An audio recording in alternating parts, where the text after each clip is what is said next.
Hello, what up guys? How you doing? It is Lasty here. Welcome today to a new episode of the FIFA 21 Ultimate Team Road to Glory. Finger points to the sky on this lovely Wednesday. Hope you guys are all doing well and enjoying your week. It's hump day, of course. Once we get over the hump of this day, we are plain sailing to the weekend. And, well, the weekend league awaits us as always. But yeah, if you do enjoy today's video, do me the hugest of favours of smashing the thumbs up button. Big episode today. Go ahead and hit 5,000 plus likes. That would be amazing. And of course, subscribe to the channel if you are new around here. Just a few thousand subs to go until we hit that 500,000. And that's a pretty cool number. Anyway, as we get on into the episode today, we do have two spots in our starting 11 that are empty. Now, we sold Messi and we sold ter Stegen because at that point in time, I was done with the weekend league at 14. I was, like, yeah, we got an extra player pick, all good. I decided to try and afford somebody that I'm pretty sure you guys are going to be glad is back. Yes, you can see by the thumbnail and the title probably. Neymar Jr. will be coming back to the squad. I sold a whole bunch of gold, discarded a whole bunch of contracts, whatever I had, which wasn't much in my club, to try and pick up a Neymar, and we get one for 520,000 right there. Oh yeah, and there's the duplicate Parejo as well, which I need to do something with over the next, I don't know, week or so. But for now, he can just sit in unassigned. So Neymar's back, baby. Oh, I've waited a while to say that, and I'm buzzing to bring him back because obviously he has been my favourite player on FIFA for the last 2 years or so. And we can bring... we can bring Marquinhos up to full chem. Neymar's on full chem. And then all we do is drop chem on Joao Felix down to 8. But I'm pretty sure before we were on 8 chem with Marquinhos. So it swings and roundabouts, really. It doesn't really matter. I went out and bought a Neto. And then when I was about to put him in the squad, I realised, I could just use Maignan again. And he's better than what I can afford. So, yeah, we're going to use him again. So welcome back, Red Maignan. Welcome back, Neymar Jr. Oh, baby, this is now going to be probably one of the best teams I could possibly get at this stage of the game, I think, in terms of like meta and fun players as well. We've got a really nice squad assembled here. 14 wins with 6 games remaining then. So 2 wins to go until we could potentially get that extra red pick, and then 3 wins to go if we wanted to get gold 2 for the next set of rewards. Of which, I think now I might be on Team of the Year pack save. So I probably won't be opening those packs as normal on like Thursday's video. I'll probably just do red picks and then something else. Not too sure what yet. But yeah, so it might just be a weird few days as I try my very best to at least hold, I don't know, let's maybe try and get up to like 12 or 13 packs for Team of the Year. I'm no good at holding the packs. I, like Zoe says, I have premature ejaculation, which is a funny term. Anyway, we're 1-0 up in this game, so it's going well. Looking like we could get our 15th win here. Oh, what's that? Neymar scoring on his debut, of course. He just comes back with a bang. This guy is great. I'm playing him at right striker now, which is not my ideal position. I either normally play him left striker or cam, but I just figured he'd be a better striker than what Joao Felix has been, because he's been a bit quiet this time, and I actually think Felix at cam has always been great. And then Robin at left striker, I just don't dare move him because he's been doing so well. So Neymar being 2-footed, I can just like literally score on either foot. Hopefully he'll be the same if I play with him at right striker as anywhere else. So yeah, we're 2-0 up at half-time. I should have ended this game long ago. I had a lot of opportunities which I just fluffed. But however, my opponent's John Barnes could not hit a Barnes door. Barnes door. I think you guys will appreciate how funny that is. Anyway, yeah, he genuinely just wasn't scoring anything until it was literally put on a plate for him right in front of the goal. But there were many times where he just skied it. I don't know what he was doing. Again, he missed an opportunity right there. And can we counter from this, or is my opponent going to score? He couldn't do it. We win 2-1. We've got our 15th win, which means, again, we're still on a roll. A nice little win streak going on here. Oh, no, actually, I did lose fairly late on in yesterday's episode, actually. I lost just before I got my 14th win. I'm pretty sure I rage quit. Another game. 3 or 4 games this weekend I've quit. Not so good, but consider it once you quit one, and if you hadn't had a good rival session on the Thursday, then it's chalked anyway to get Div 1, Rank 1, so it doesn't matter too much. But yeah, we end up scoring with Joao Felix in this one, going 1-0 up. Good strike from him. And actually, Robin pushes through. I don't think he scores from this. I think we get a corner. Yeah, we get a corner there. Good save from Pope. Poor shot from Robin IMO. And then, well, Acuna just knocks this one into Neymar. Turn, bang, goal. It's just what you love to see. So yes, of course, he's literally back to his scoring ways for our club so far. But what a ball that was, and what a ball that is from Rashford into Ousmane Dembele. 2-1 at half-time. I just had the worst fears that this guy was going to bring it back. Anyone that uses that Hullet badge, they're normally a sweat. But anyway, yeah, we end up conceding an equalising goal here. Rashford knocks it through to super sub Alessandrini, and I don't know what that is from my goalkeeper, but I was not best pleased.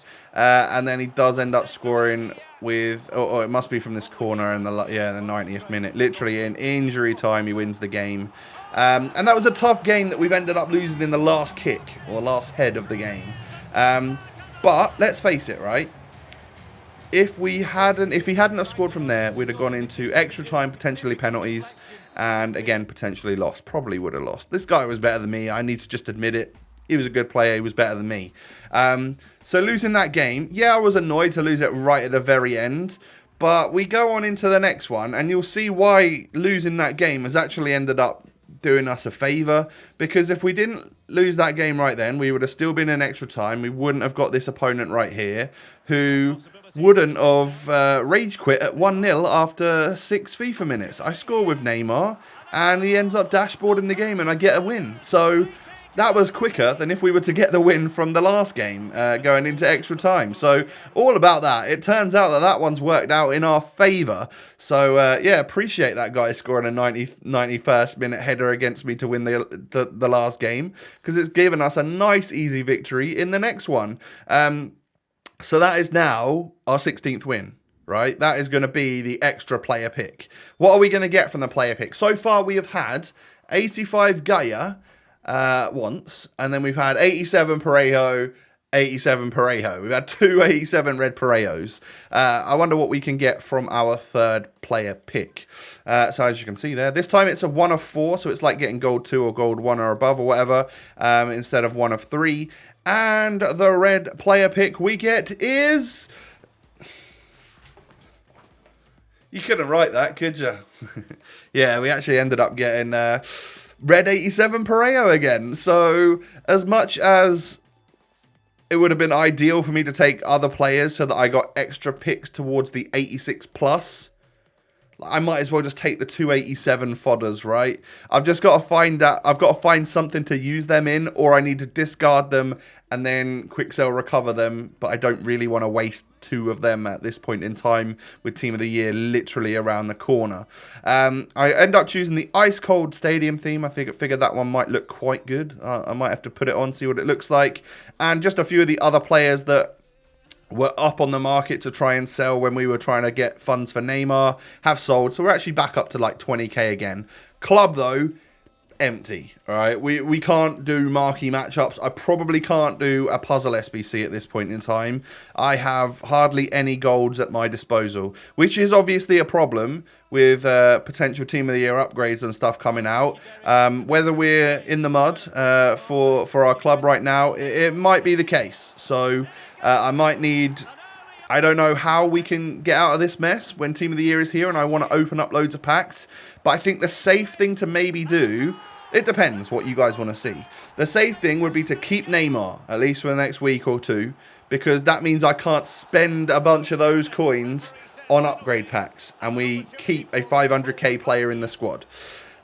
Or I could sell Neymar at some point during Team of the Year if there's a bunch of upgrades, spend a couple 100,000 on upgrade packs, hoping to maybe pack a blue.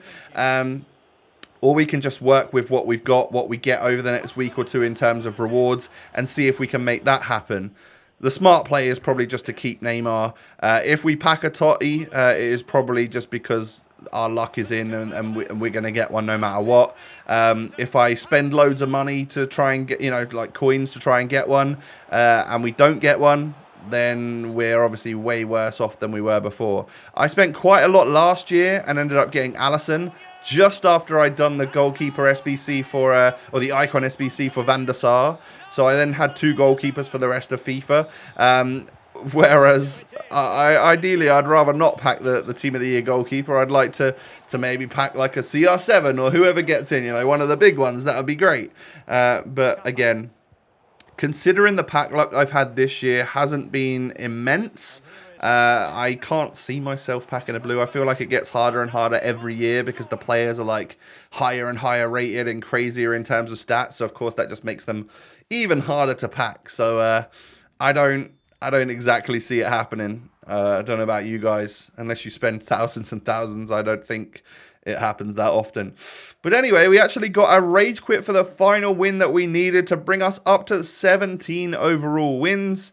17 and 11, meaning that we had 2 games remaining, but we couldn't do anything with them, so there was no point in playing them. And, well, I was already out of Rivals games as well, so I'm literally done. I was done for the early to midweek. Just rewards to go now, which is good for us because it is Wednesday. So that's perfect time. And I know you're still seeing Weekend League content on Wednesday, but hey, we've gone past what we normally do with Gold 3, gone up to Gold 2. We've got Neymar. All sorts of great things happening in this episode. I'm sure you will agree. 17 wins will net us what?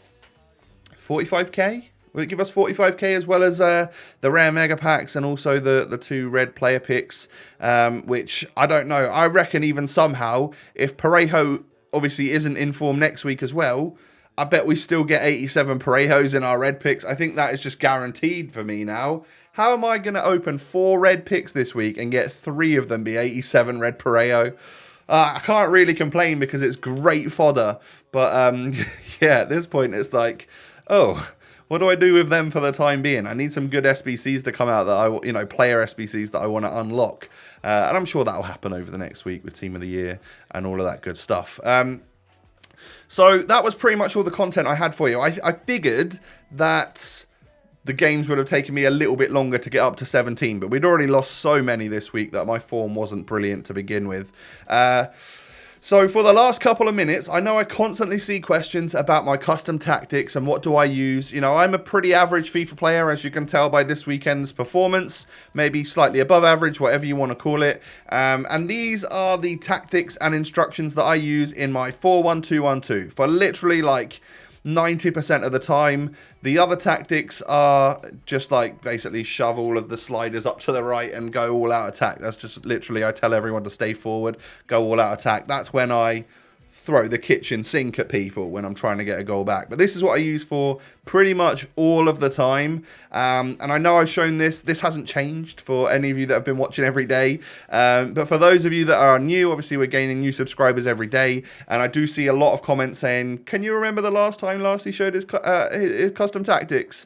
So, yeah, I need to remember in my head to push people back to the end of episode 1, 2, 3 when they ask that in future episodes. So yeah, if you are watching from a future episode, hello, this is for you. I wanted to show you what I use. So you can pause, go back, check out, see exactly what I've been using on all my players. Essentially, I tell one striker to be balanced, one to get behind, and that's Robin in this case. Neymar can just sit a little bit. And then one centre midfielder to drop back, or stay back while attacking. The other to be unbalanced. And then my CDM to drop between defenders. I find that pretty helpful. Fullbacks, just stay back while attacking. I don't want you pushing up because I'll be left open in terms of defense. I will use my pressure myself by manually controlling players to try and outpossess someone or whatnot, and that doesn't really happen very often, does it? So also bringing Neymar in, I have just changed back to a PSG kit. I like the white kit with a nice red and blue stripe. And then I'm going to use this disbelief celebration because I found that I'm not really celebrating at the moment unless my opponents are doing it to me, or I just win right at the end, or my opponent's playing like an idiot or something. So I figured the disbelief one might just be quite an annoying one for them. And then changing the pitch lines back. I saw one or two people say they don't like the blue. Okay, I'm going to go back to my line ones from before, because they're super clear and I like how they look on the game too. So, yeah, we're sat here in the club with 3 red Pareos, 87 overall, 2 of which are duplicate untradables. Can't do much with them at the moment, but I will try and just, I just need to remember, whenever an 83, 84, 85 rated squad comes out for the next player SBCs, definitely put him in there and use that up. It's not helped us this week getting those extra red picks towards getting the 86 plus upgrade SBC done for the Foot Champs one, the red 86 plus. But so be it, the fodder is way more worthy. And thank you to those of you that pushed me to go to extra wins this weekend, because, well, it was worth it in terms of getting decently high rated reds, right? If you had 4 red picks and you got an 85 and 3 87s, you'd count yourself very, very lucky. But yeah, that's the end of the episode today, ladies and gentlemen. Do me a huge favor. Hit a massive thumbs up. Neymar's back and we got 17 wins. I mean, that's worth a cheeky 5, maybe even 6,000 likes on this episode, right? Subscribe as well to the channel if you're new around here. I thank you for that. And come and follow me on Twitter and Instagram. Links are down below. Only thing left to say is that I hope you guys have a wonderful day. Take it easy, stay safe and healthy. Good luck in your rewards tomorrow. Let me know in the comment section below. Are you opening your packs, or are you just opening your red picks, or are you saving everything? Or I'm curious to know what you're doing. And I will catch you tomorrow with another episode. Peace.